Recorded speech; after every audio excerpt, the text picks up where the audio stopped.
Partner मछली पकड़ना भी एगो कला है। अच्छा, सबको नहीं पता है ना बाबू। हाँ दिखावा दिखावा दिखावा, कला दिखावा।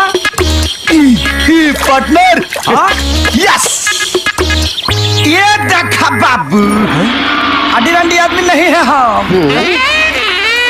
वही रहा, देखा इसका बड़ा है।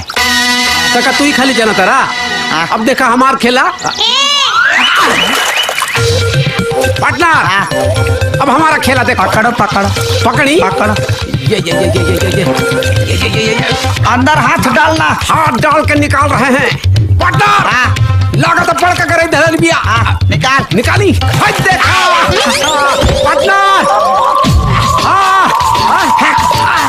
फेंक बाबू, फेंक, नाप ला। बेच दा। केकर करे बड़ के देख ला। बिक दे बाबू, तो ढेर पीस वाला बा। काहे फेंकी?